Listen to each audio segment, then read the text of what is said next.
Why art thou cast down? 42వ కీర్తన 6వ వచనం. నా దేవా, నా ప్రాణము నాలో కృంగి ఉన్నది.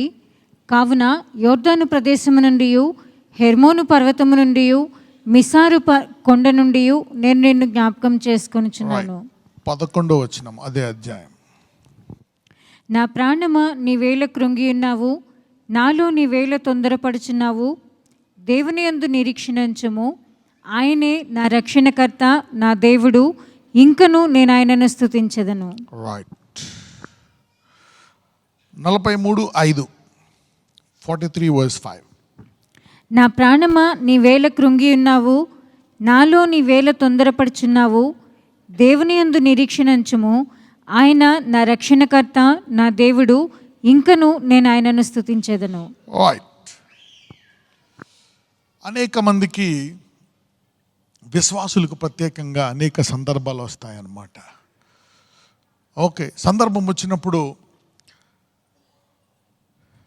చాలామందికి దేవుడు అక్కడ ఎవరు ఆదరించేవాళ్ళు లేకపోయినా, ఆ దేవుడి నుంచి వినడము అనే అలవాటు లేకపోతే కష్టం. చాలామంది త్రోవ తప్పిపోతారు. కొంతమంది కండిషన్ పెడతారు దేవుడికి, ఇది చేస్తే ఇది వస్తా, అది చేస్తే ఇది. ఒక్కొక్కసారి దేవుడు కండిషన్ ఫుల్ఫిల్ చేస్తాడు, తర్వాత కండిషన్ ఫుల్ఫిల్ చేయనప్పుడు మళ్ళా దేవుడు లేడు అనేస్తారు. అరే, అంతకుముందు 10 సార్లు ఆయన ప్రార్థన ఆలకించాడు, ఇదొక్కటి చేయనందుకు కొంత పెద్ద సమస్య వస్తే ఇక దేవుడు రివర్స్ నా మీదకి ఏదన్నా కష్టాన్ని తీసుకొస్తున్నాడని చాలామంది భ్రమపడుతూ ఉంటారు. ఇక్కడ ఈ 3 వచనాలు రాసినటువంటి వ్యక్తి ఎవరు అంటే కోరహ కుమారులు అంట. ఎప్పుడైనా కోరహ పేర్లు విన్నారా? మనము మంచి సందర్భంలో వినలేదు కోరహ పేరు. కోరహ కుమారులు, కోరహ అంటే అతను ఒక మరి యాజకత్వానికి వ్యతిరేకముగా ఉన్నప్పుడు దేవుని ఉగ్రతకు బలి అవుతారు. ఎవరికైనా తెలుసా? మోషేతో మరి అనేక సందర్భాల్లో మరి మోషే నాయకత్వంలో అనేకులు ఆయనకి ఎదురు చెప్పినప్పుడు చాలా ఇబ్బందులు చూస్తారు ఇజ్రాయేలీలు. అందులో ఈ కోరహ వాళ్ళు మరి దేవుని ఉగ్రతకు వాళ్ళు గురి అవుతారు. ఎప్పుడు కూడా ఏదన్నా ఒకటి జరిగినప్పుడు కరెక్టే, ఒక మచ్చ వస్తుంది, ఒక బాధ వస్తుంది, but still you can see God's love and favour. దేవుని కృప అందులో కనపడుతుంది. అందుకే ఎప్పుడూ చెప్తా ఉంటాను, ఒక నిర్ణయం తీసుకోవాలా. నీవు ఈ దేవుణ్ణి అనుభవించినప్పుడు, ప్రభువా, జీవితాంతము నిన్ను తెలుసుకొని నీ విశ్వాసాన్ని విడిచిపెట్టకుండా ఉండడానికి నాకు, నా పిల్లలకి, నా తరాలకి అధిక కృప ఇయ్యని ప్రార్థన చేయాలి. ఎందుకంటే అనేక సందర్భాల్లో వ్యతిరేకత వచ్చేస్తుంది. కుటుంబంలో నీకు వ్యతిరేకత వస్తుంది. అపవాది పని అదే. ఎప్పుడు ఏదో ఒక సమయంలో మరి దేవుడి నుంచి నిన్ను దూరముగా చేయాలన్నటువంటిదే వాడి యొక్క తపన, వాడి కోరిక. He wants to do that. He want to separate you from God. కొన్ని కష్టాలు, కొన్ని బాధలు వచ్చినప్పుడు అర్థం కాదు. చాలామంది ఇంకా ఆస్వాదించబడలేదు, చాలామంది వివాహం జరగలేదు, అయినప్పటికీ వాళ్ళు ఇంకా దేవుణ్ణి నమ్ముతున్నారు. అయితే వాళ్ళు ఒకవేళ స్వస్థత జరగకపోయినా, అద్భుతము రాకపోయినా, కొన్ని సంఘటనలు జరగకపోయినా వాళ్ళు ఇంకా విశ్వాసాన్ని పట్టుకుంటారు. దానికి కారణం ఏంటో తెలుసా? వారిలో ఉన్నటువంటి పరిశుద్ధాత్మ. దేవుడు ఒక మనిషికి ఇచ్చినటువంటి వరం, హోలీ స్పిరిట్. అలాగని ఆయన కార్యము చేయడని కాదు, చేస్తాడు. ఏలియా మరణం చూడకుండా వెళ్ళిపోయాడు. మరి అతను యొక్క 2 అంతల అభిషేకం పొందిన వాడు ఇంకా గొప్ప ప్రవక్త ఎలీషా. మరి అతను మరణిస్తాడు వ్యాధి వచ్చి. సో 2 అంతల అభిషేకం వస్తే ఎలాగా? You can understand God completely. But he is God. నిన్ను ఆశీర్వదిస్తాడు. ఆశీర్వదించకపోయినా ఆయన దేవుడే. స్వస్థపరుస్తాడు. స్వస్థపరచకపోయినా ఓకే, నువ్వు దేవుడు కాదంటే ఆయన మారిపోతాడా? దేవుడే. But that's a dark moment. నువ్వు విశ్వాసంలో ఉంటే every dark moment will turn into bright future. Holding on to faith does miracles. Holding on to faith. మొదటి నుంచి చదువుదాం, 42 మొదటి నుంచి. Let's read from verse 1. దుప్పి నీటివాగుల కొరకు ఆశపడినట్లు దేవా నీ కొరకు నా ప్రాణము ఆశపడుచున్నది. నా ప్రాణము దేవుని కొరకు తృష్ణగొనుచున్నది, జీవము గల దేవుని కొరకు తృష్ణగొనుచున్నది. దేవుని సన్నిధికి నేనెప్పుడు వచ్చేదను, ఆయన సన్నిధిని నేనెప్పుడు కనబడేదను. నీ దేవుడు ఏమాయనని వారు నిత్యము నాతో అనుచుండగా రాత్రింబగళ్ళు నా కన్నీళ్లు నాకు అన్నపానములాయెను. జనసమూహముతో పండుగ చేయుచున్న సమూహముతో నేను వెళ్ళిన సంగతిని సంతోషము కలిగి స్తోత్రములు చెల్లించుచు నేను దేవుని మందిరమునకు వారిని నడిపించిన సంగతిని జ్ఞాపకం చేసుకొనగా నా ప్రాణము నాలో కరిగిపోచున్నది. నా ప్రాణమా నీవేళ కృంగి ఉన్నావు, నాలో నీవేళ తొందరపడుచున్నావు. దేవుని యందు నిరీక్షణ ఉంచుము, ఆయనే నా రక్షణకర్త అనియు నా దేవుడనియు చెప్పుకొనుచు ఇంకను నేను ఆయనను స్తుతించెదను. ఇంకను నేను ఆయన స్తుతించెదను అనండి. ఇంకను నేను గుడికి వెళ్ళేదను అనండి. ఇంకను ప్రార్థించేదను అనండి. ఇంకను ప్రేమించేదను అనండి. ఇంకను స్వార్థ ప్రకటించేదను అనండి. యా, ఇది చాలా మందిలో ఉండదు. అందుకే పిలువబడిన వారు అనేకులు, ఏర్పరచబడిన వారు కొందరే. Many are called and few are chosen, few stumble, few doubt. ఇక్కడ మరి కోరహ కుమారులు అంటే అంత ఉగ్రతకు, మరి దేవుని యొక్క యాజకత్వానికి తిరుగుబాటు చేసి దేవుని యొక్క ఉగ్రతకు బలైనటువంటి కోరాకు ఒక చెడ్డ పేరుంది. అయితే ఇక్కడ కోరహ కుమారులకు ఏం పేరుంది? మంచి పేరు వచ్చింది. You see, the father has a bad name and the son has a good name కదా. కొంతమంది అనుకుంటారు, అరే నా తండ్రికి అలా అయింది, దేవుడు నా తండ్రికి అలా చేసేసాడు, నా తండ్రికి ఇలా జరిగింది, ఈ దేవుడు ఇలా చేశాడా, ఇంత ఘోరంగా చంపేస్తాడా అని ఈ వ్యక్తి వెనక్కి వెళ్ళిపోలే. దగ్గర చూస్తే 49 చాలా కీర్తనలు మరి ఈ యొక్క కోరహ కుమారులు రాశారు. మరి దావీదు కూడా కొన్ని వాళ్ళకి ఇస్తాడు. Maybe they are the chief musicians కదా. నా తండ్రి ఇలా అయిపోయాడని అనుకోకుండా maybe they took it positive. మమ్మల్ని దేవుడు కాపాడాడు కోరహ కుమారులని వాళ్ళు దేవుని స్తుతించడం మొదలుపెట్టారేమో. చూసారా, ఇప్పుడు మనం వాళ్ళ కీర్తనలు మనం ధ్యానిస్తున్నాం. మేబీ వాళ్ళు చీఫ్ మ్యూజిషియన్స్ అయి ఉండొచ్చు దావీదు దగ్గర, మరి మ్యూజిక్ డైరెక్టర్స్ అయి ఉండొచ్చు, కుడ్ బి. సో ఇప్పుడు వాళ్ళకి ఒక సందర్భం వచ్చిందంట. ఏంటి ఆ సందర్భం? ఒకసారి చూద్దాం. 6వ వచనం. Let's read verse 6.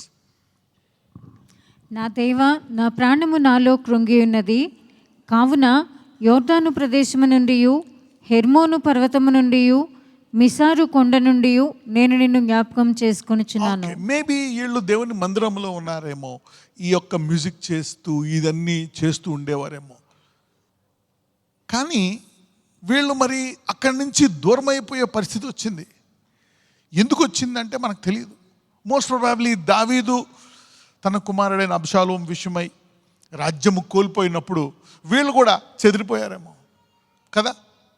మేబీ ఆ కష్టమైన సమయంలో వాళ్ళు బాధపడుతున్నారేమో. దేవా నా ప్రాణము నాలో కృంగి ఉన్నది, కావున యోర్దాను ప్రదేశము నుండి హర్మోను పర్వతము నుండి మీసారు కొండ నుండి నేను జ్ఞాపకం చేసుకుంటున్నా. వాళ్ళు మ్యూజిషియన్స్ అంటే దేవుని సన్నిధిలో మరి పాటలు పాడేవాళ్ళు. మరి దావీదిచ్చే పాటల్ని వాళ్ళు దానికి చక్కగా డైరెక్షన్ చేసి చక్కటి మరి కీర్తనలుగా చేసి మరి అది పాడిచ్చేవారేమో ఆ మందిరంలో. మరి అతనికి వచ్చిన కష్టాన్ని బట్టి వాళ్ళు ఇలా రాస్తున్నారేమో. చూడండి మొదటి వచనంలో, దుప్పి నీటివాగుల కొరకు ఆశపడినట్లు దేవా నీ కొరకు నా ప్రాణము ఆశపడు. అరే పోయిన డబ్బు కాదు, పోయిన హోదా కాదు, పోయిన పొజిషన్ కాదు, పోయిన జీతము కాదు. చూడండి ఒక్కొక్కసారి అన్నీ పోయినా కానీ వాళ్ళు దేవుని యొక్క సన్నిధి నుంచి దూరం అయిపోయినా కానీ దేని కొరకు ఆశపడుతున్నారంట? దుప్పి నీటివాగుల కొరకు ఆశపడుతున్నట్లు. Look at the time when they must have lost everything but still longing for God. నా డబ్బులు తీసేశాడు, నా ఆరోగ్యం తీసేశాడు, నాకు అలా జరిగింది ఇలా జరిగింది అంటలేదు వాళ్ళు. మేము అది కోల్పోయామని కాదు. అయ్యా వీఆర్ స్టిల్ థర్స్టింగ్ అంటే వారి జీవితంలో అన్నీ కోల్పోయినా వారు ఏం కోల్పోకూడదు అని అనుకుంటున్నారు? దేవుని సన్నిధి. You see this people. దావీదు కూడా అదే అంటాడు, తీసేస్తే తీసేసావు అన్నీ, కానీ నీ పరిశుద్ధాత్మను తీక. ఒకవేళ నన్ను దూరం చేస్తే చేయి, సంఘం నుంచి వెలివేస్తే వెలివేసేయి, కానీ నీ గుమ్మమునొద్దన్నా ఉండని, ఆ వాక్యం ఆ గుమ్మమునొద్దన్నా విని నేను బతుకుతానంటున్నాడు. You see the thirst of this man. అందుకే ఆ గ్రూప్లో చేర్చుకున్నాడేమో. As a heart panteth after the water brooks, so panteth my soul after thee, O God. So the thirst is more prioritizing than anything in my life. నా అన్నిట్లకంటే ముఖ్యముగా ఈ దేవుని యొక్క సన్నిధి నాకు కావాలి. I'm longing for this presence, the thirst. 2, నా ప్రాణము దేవుని కొరకు తృష్ణగొనుచున్నది, జీవము గల దేవుని కొరకు తృష్ణగొనుచున్నది. దేవుని సన్నిధికి నేను ఎప్పుడు వచ్చేదను, ఆయన సన్నిధిని నేను ఎప్పుడు కనబడేదను. మేబీ వాళ్ళు చూడండి, వాళ్ళకి టర్మ్స్ ఉంటాయి. మ్యూజిషియన్స్ అయినా యాజకులకి టర్మ్స్ ఉంటాయి. ఓకే, వాళ్ళకి అందరికీ టర్మ్స్ ఉంటాయి. పెద్దలకి ఈ టైంలో వెళ్ళు, ఈ టైంలో వెళ్ళు. ఇలాగ మనం చూస్తే జకరియా కూడా తన వంతు చొప్పున వెళ్తే ఆయనకి ఎవరు కనబడ్డారు? దూత కనబడ్డది. తర్వాత ఎవరు పుట్టారు?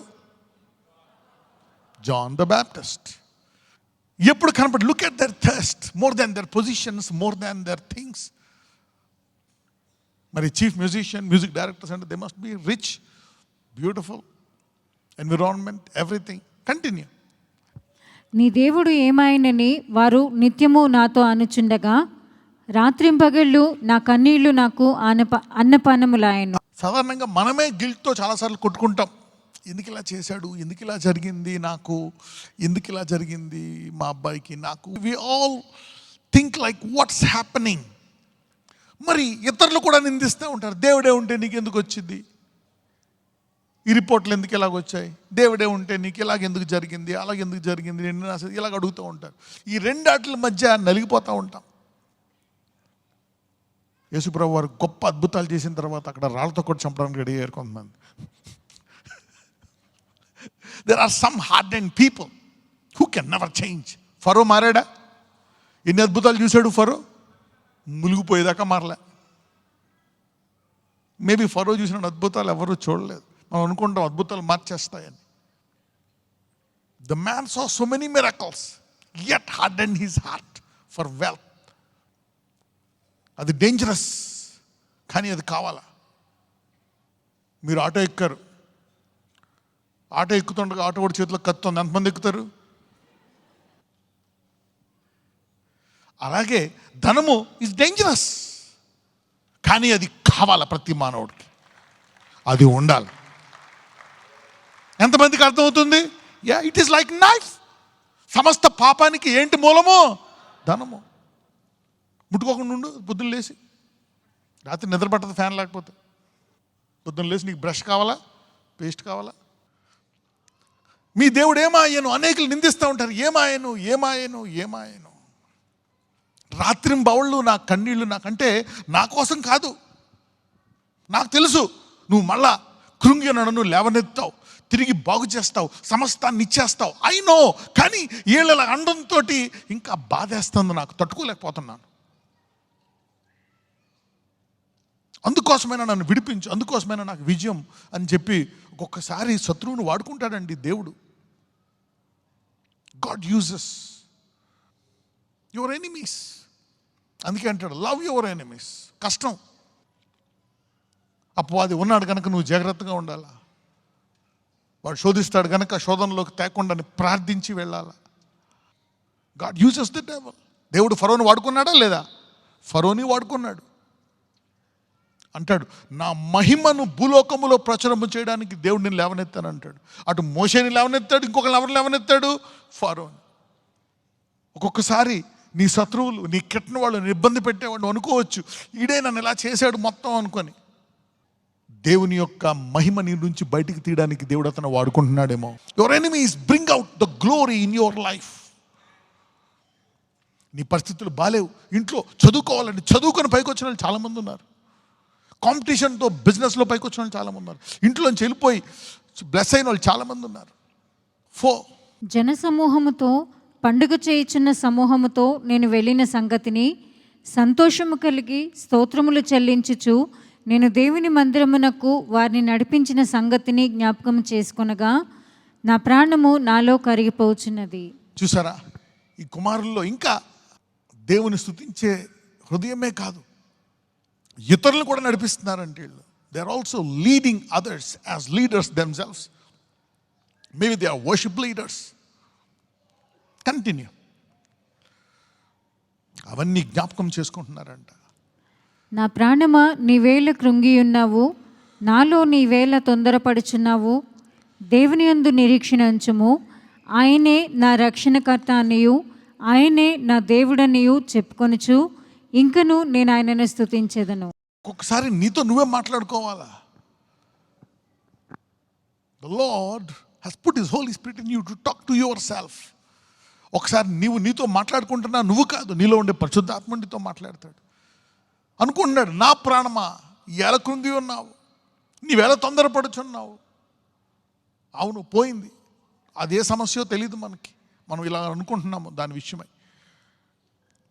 ఇంకా ప్రాణం అంటున్నాడు, అరే వీళ్ళంతా ఇంత హీనంగా మాట్లాడుతున్నా, నీ పరిస్థితి దిగజారిపోయినా వీళ్ళు ఎందుకు ఇలాగున్నారు, మేమెందుకు ఇలా ఉన్నామా, నువ్వు కుమిలిపోతుంటే దాంతో పైనుంచి ఏళ్ళ నిందలు. దేవుని యందు నిరీక్షణ ఉంచుమని తనే మాట్లాడుకుంటున్నాడు. ఎవరికన్నా ఈ అలవాటు ఉందా? మీతో మీరు మాట్లాడుకోవడం. ఈ అలవాటు లేకపోతే కష్టం. దేవుని వాక్యం చదివే వాళ్ళకి, ప్రార్థించే వాళ్ళకి ఈ సంఘటనలు ఎదురవుతాయి కష్టాల్లో. రెగ్యులర్గా దేవుని యందు నిరీక్షణ ఉంచు, ఆయనే నా రక్షణకర్త అనియు నా దేవుడు అనియు చెప్పుకొనొచ్చు, ఇంకా నేను ఆయన యందు స్తుతించదను. ఇంకా స్తుతించడం. This worship leaders still want to worship maybe in the enemies camp. Maybe శత్రువులో ఉండి, శత్రువు దాడి చేస్తానికి శత్రువుతో యుద్ధం చేస్తూ ఉండి కూడా ఇంకా మరి మీ దేవుడు గొప్ప అయితే ఎందుకు ఇలాగా మరి ఆయన సన్నిధికి దూరం అయిపోయి ఎందుకు ఇలాగ మీరు ఇబ్బందులు పాలవుతున్నారు అన్నప్పుడు వాళ్ళు ఇంకా మేము స్తుతిస్తామన్నారు. ఎవరైతే ఇలా వారి విశ్వాసాన్ని కాపాడుకుంటారో దేవుడు వాళ్ళని హీరోలుగా రాస్తాడు ఇన్ హిస్ బుక్స్. ఇది ఆయన పుస్తకమా కాదా?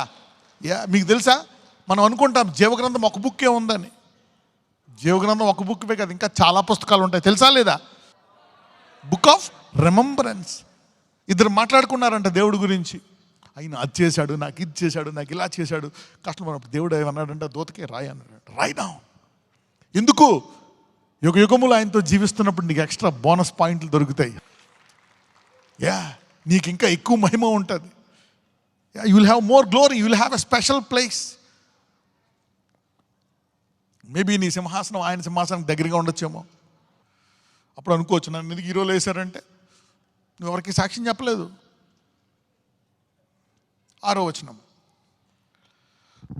నా దేవా నా ప్రాణము నాలో కృంగి ఉన్నది, కావున యోర్దాను ప్రదేశము నుండి హెర్మోను పర్వతము నుండి మిసారు కొండ నుండి నేను నిన్ను జ్ఞాపకం చేసుకుని. You see the power of remembrance. జ్ఞాపకము అనండి. Remembrance is very powerful thing.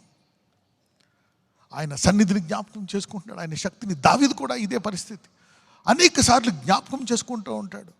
దేవుడు ఇజ్రాయెల్ పట్ల చేసిన కార్యాలను జ్ఞాపకం చేసుకుంటూ ఉంటాడు. నువ్వు ఎలా సృష్టించావని ఆ సృష్టిని చూసి ఆయన జ్ఞాపకం చేసుకుంటూ ఉంటాడు. రకరకాల అద్భుతాలన్నీ కూడా జ్ఞాపకం చేసుకుని తన కష్టాల్లో నెమరు వేసుకుని. This is a big secret, remembering. ఒక పాట కూడా ఉంది, do not forget the blessings of God. అందుకే దేవుడు సాక్ష్యాలను మర్చిపోకూడదు. దేవుడు ఎందుకు చేస్తూ ఉంటాడు అంటే ఇంకా నేను అద్భుత కార్యాలు చేస్తున్నాను. God does this miracles. ఇక్కడ వీళ్ళ యొక్క నిలకడకు ఏంటంటే జ్ఞాపకం చేసుకుంటున్నారంట. మనం చూసాం చాలాసార్లు శిష్యులు ఆయన రొట్టెలు గురించి మాట్లాడితే వాళ్ళు రొట్టెలు మర్చిపోయారు అనుకుంటారు, కానీ ఆయన శాస్త్రులు పరిసరుల యొక్క పులియన్ రొట్టెల గురించి మాట్లాడతాడు. అంతకుముందు అద్భుతము 2 సార్లు చేశాడు ఆయన. అంటాడు, మీకు ఇంకా జ్ఞాపకము లేదా? Remembrance changes your language in tough times. దేవుని యొక్క అద్భుతాలు, ఆయన చేసిన కార్యాలు నీవు జ్ఞాపకం చేసుకుంటే బాగున్నప్పుడు, బాగోలేనప్పుడు, కష్టకాలంలో కూడా నిలకడగా ఉంటావు, ఇతరులను నిలబెడతావు. లేకపోతే నువ్వు పడిపోయి అనేక మందిని పడేస్తావు. కానీ ఈ రోజుల్లో అంత సులభం కాదు, ఎందుకంటే మరి అందరిలో కూడా పరిశుద్ధాత్మ ఉన్నాడు కదా. యోహాన్లో అంటాడు, ఏమంటాడో తెలుసా? యోహాన్లో that you are gods And scriptures cannot be broken. Can you take that? యోహాను సువార్త 10:35. లేఖనము నిరర్ధకము కానేరదు కదా, లేఖనము నిరర్ధకము కానేరదు. దేవుని వాక్యం ఎవరికి వచ్చెనో వారే దైవములని చెప్పినట్లా. వ్యాపారం చేస్తున్న యూఆర్ బిజినెస్ మ్యాన్. నీకు దేవుని వాక్యం వచ్చింది, so you are god family. నీవు దేవుని కుటుంబంలో ఉన్నావు. దేవుని కుటుంబంలో ఉంటే ఏమంటారు? గాడ్స్, దైవములను. యు ఆర్ గాడ్ ఫ్యామిలీ కదా. గొర్రెల కరెక్టే, అది నీలో ఉండే 1,00,000 గుణాల్లో ఒక గుణం ఏంటి? నా యేసయ్యని వెంబడించడంలో. యూదా కుడి చెయ్య, శత్రువు ఎక్కడ ఉంటుందంట? మెడ మీద. సో యూదా గోత్రం నుంచి వచ్చాడు కాబట్టి నీలో కూడా ఉంది. So we got wisdom. ఒక సర్వ జ్ఞానములు మరి ఆయన యందు సంపూర్ణమైనంట. ఆయన నీలో ఉన్నాడు. So we're wise people, we're not stupids. Okay, we're wise people. Wisdom belongs to God. అందరూ చెప్పండి, యేసే జ్ఞానం అనండి. He is wisdom, he is knowledge. జ్ఞానం అంటే ఆయన పేరు. Jesus is wisdom, Jesus is knowledge. నజరేయుడైన యేసు నామమున ఈరోజు ఎవరెవరి యొక్క భయంకరమైన సమస్యలు ఉన్నాయో, చెప్పుకోలేని బాధలు ఉన్నాయో, మానసిక వేదన, శరీర వేదన, అనేక వేదనలు ఉన్నాయో, ఈరోజు దానికి గొప్ప విడుదల ఇవ్వబోతున్నాడు. God's going to do some powerful things in your life. The delay has prepared you, positioned you, yes, has timed you enough for the supernatural manifestation to come out of your life. So 20, 30, 40, 100, 200, 300, 400 years, no big deal. I'm going to do it. I'm going to do it. I'm going to raise you, lift you up. నిన్ను హెచ్చిస్తాను, నిన్ను ఆశీర్వదిస్తాను, నీకు వివాహం జరిగిస్తాను, నిన్ను స్వస్థపరుస్తాను, నీ అవయవాలన్నింటినీ బాగు చేస్తాను, నీ రిపోర్ట్లు నార్మల్ తీసుకొని వస్తాను. Can you believe? I am the resurrection. You are deep. If your deep is too deep, I am even deeper than that and swallow your depth. Lord Jesus, in Jesus' mighty name, నజరేయుడైన యేసు నామమున ప్రార్థిస్తున్నాము తండ్రి. ఆమేన్.